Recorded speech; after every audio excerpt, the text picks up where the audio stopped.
We've talked a little bit about the way that people create governments. We talked about the social contract, how important it is to create a sense that people's rights will be protected.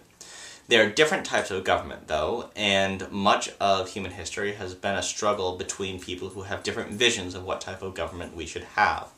In fact, when this country was founded, there were debates between whether we should be a direct democracy, whether we should be a republic. Generally, everyone believed we should be some sort of democratic government. There are two basic differences between government types. Some governments are considered democratic, and if we remember, demos means people, so these would be governments run by the people. Other governments are considered authoritarian, and authoritarian governments, you see author or authority here. There's a single person or a very small group of people that have control and power within that type of government system. That's a very basic difference. Dictatorships, only a few people have power. In a democracy, in theory, everybody has power. So let's start with looking at democracies and different types of democracies that exist. One type of democracy, and the first type that was ever tried in Athens, Greece, was a direct democracy.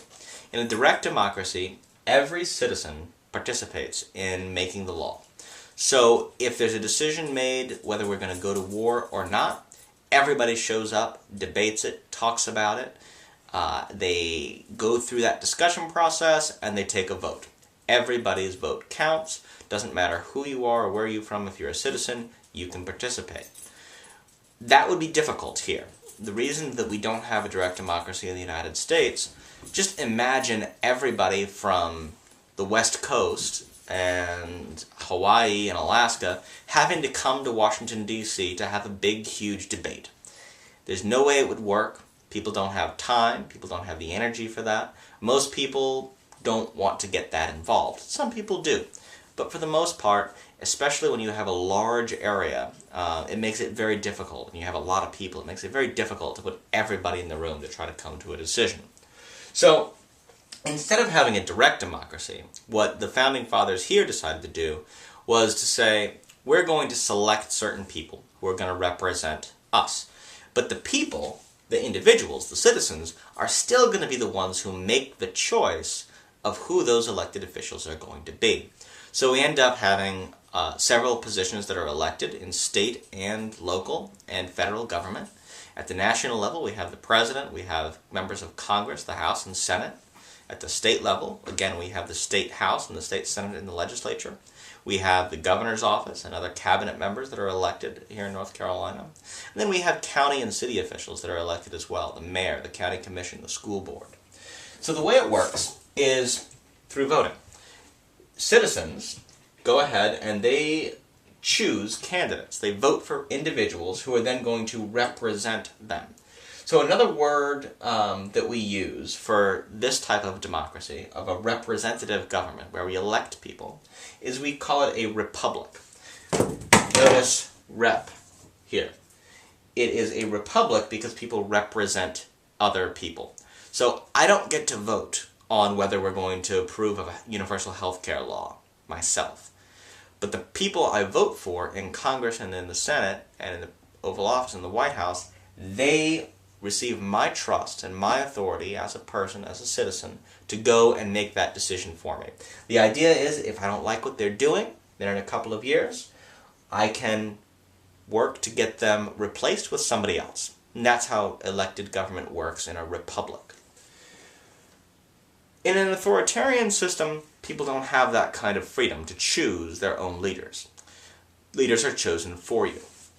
So, the United States, when we declared independence from Great Britain. Great Britain was a monarchy.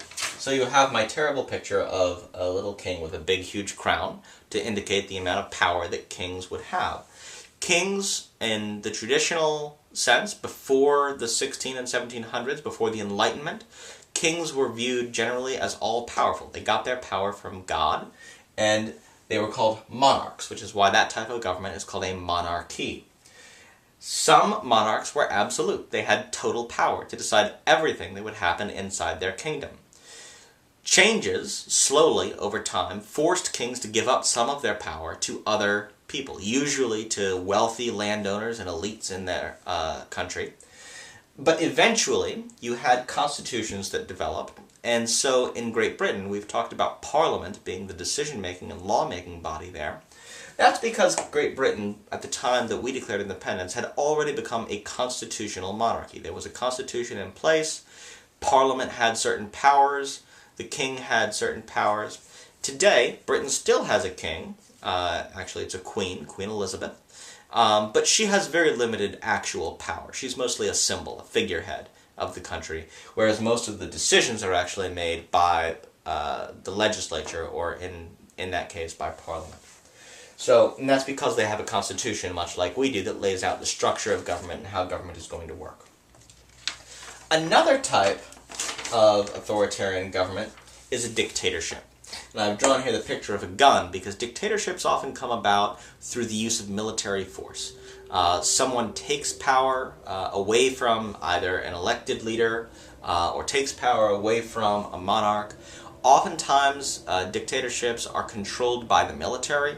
A general often takes charge, and control is maintained through the use of force. So in democracies, we maintain order and control because people have confidence and faith in the democratic system. People trust the government because they have had a say in creating the government. That trust doesn't exist in a dictatorship. And so in order to keep people in line in a dictatorship, oftentimes the use of force is required because people don't have the freedoms that they have within a democracy or within a republic, or even really within a constitutional monarchy. So dictatorships have probably the smallest amount of freedom. When we talk about dictators, I can give some examples. Adolf Hitler was elected first through elections and voting as a republic, but then he quickly took total power and proclaimed himself the chancellor or the dictator of all of Germany. Other dictators have been people like Franco in Spain, people like Mao in China, was a communist dictator, and Augusto Pinochet in Argentina. These are examples of dictators. The Castro family, Fidel Castro in Cuba, for many years was viewed as a dictator. He had sole total power over the country, and he had taken power through military force.